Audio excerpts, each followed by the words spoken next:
Salut à tous, bienvenue dans cette nouvelle vidéo. Alors, aujourd'hui, nous allons parler d'un des 10 meilleurs robots de trading du marché selon moi, et je vais vous expliquer pourquoi.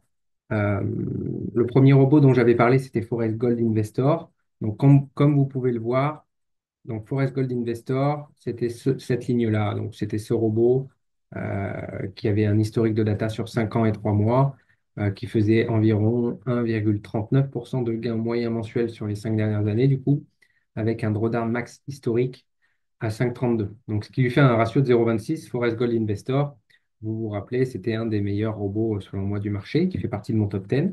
Et aujourd'hui, je vais vous en présenter un autre mais cette fois-ci qui ne tourne pas sur le gold, qui est très peu connu du marché, que ce soit au niveau du marché américain ou même sur YouTube. J'ai pas vu énormément de personnes en parler, voire quasi personne. Donc c'est un robot qui fait partie de mon top 10 et je vais vous en parler et je vais vous expliquer pourquoi. Alors, bien évidemment, ce robot, c'est celui de cette ligne-là. Donc, il fonctionne sur le NAS, l'US 500 et l'US 30 en même temps. Pareil, on a récolté un historique de data de 5 ans et 3 mois. Et là, on peut voir que ces datas sur... ben, je vais vous montrer d'où ça sort quand même, hein. Ça ne sort pas de nulle part. Donc, ces datas sur 5 ans et 3 mois, c'est environ 5,55% par mois. Donc, ça fait plus de 60% en moyenne à l'année, depuis plus de 5 ans et avec un drawdown max à 20% tout de même, donc un ratio 0,27, donc un meilleur ratio que même Forest Gold Investor. Alors, avant de vous montrer les stats en détail, il va falloir vraiment que vous compreniez que ce genre de vidéo, ce top 10 des robots, se fait avec un postulat simple et clair, c'est que j'ai récolté la data, la vraie data, sur des robots où le backtest est égal au réel. Et donc, la data que je vous montre, c'est la vraie data du marché. Voilà, il faut vraiment être clair avec ça. Euh, Si vous ne me croyez pas, c'est pas mon problème. Aujourd'hui, j'avance avec des personnes qui se font accompagner et qui ont très bien compris la méthode, qui ont très bien compris comment je fonctionne et j'en suis ravi. Pour les haters, c'est pas grave, laissez des commentaires sur la vidéo YouTube, ça fera remonter l'algorithme avec plaisir. Donc, pour vous expliquer, ce robot, il fonctionne sur les indices. Donc, c'est déjà rare qu'il y ait des robots du marché qui fonctionnent vraiment bien sur les indices. Donc là, je vais aller vous montrer.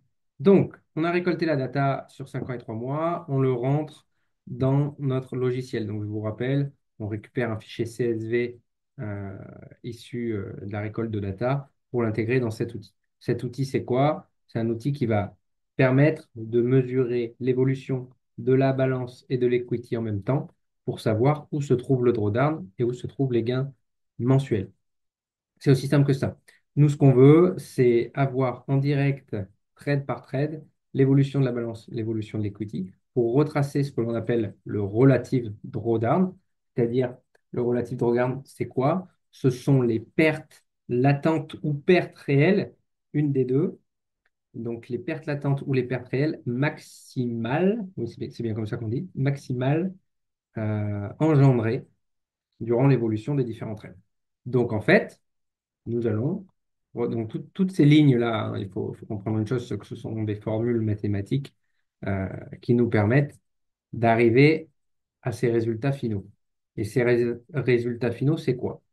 C'est un tableau qui nous retrace mois par mois les rendements du premier trade du mois au dernier trade du mois en cours.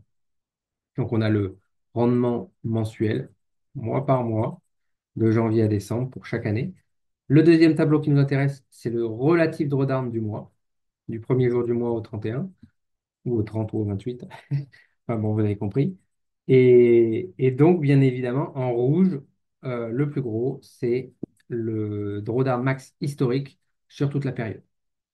Donc ça, c'est les deux gros tableaux qui nous intéressent. Bien évidemment, on a aussi le nombre de trades par mois et le win rate des trades. Donc, ce sont des datas qui sont très importantes pour voir quand un robot s'essouffle. Si par exemple, on voit que 2 mois consécutifs, on a un win rate sur ce robot en dessous de 30%, bah là, ça voudrait dire clairement que la stratégie s'essouffle et qu'il y a un gros souci. Pour autant, ici, on voit bien que, il n'y a pas de win rate inférieur à 50% à part trois fois. Donc, ça peut être des indicateurs derrière qui vous permettent de mesurer l'essoufflement d'une stratégie sur un robot. Et ensuite, les gains moyens par trade et les pertes moyennes par trade. Donc là, on voit qu'on a un gain moyen de 31 dollars en moyenne par trade et une perte de 38 avec une moyenne de win rate de 60. Donc c'est totalement cohérent. Si vous gagnez 60% des trades avec 31 dollars et que vous perdez 40% des trades avec 38, vous êtes rentable. Et la rentabilité se trouve ici. Et donc, on voit qu'on fait en moyenne 5,55% par mois de moyenne. Donc, c'est ce que j'ai retracé ici. Le fameux 5,55 ressort de ce tableau. Et on a un drawdown max historique à 20,78. Donc, le 20,78 qui est juste ici. Ce qui nous fait un ratio entre le gain moyen mensuel et la perte max historique sur 5 ans et 3 mois de 0,27, ce qui est énorme, je ne vais pas vous mentir, sachant en plus que si on regarde, euh, bah, en fait, c'est pas monté souvent à 20% de délai, et pour autant, c'est un robot qui fait 36% en 2020, 47% en 2021. Et si on prend le drawdown max historique de chaque année, bah, en 2020, par exemple, le pire drawdown c'est 13% ici pour 36% à l'année.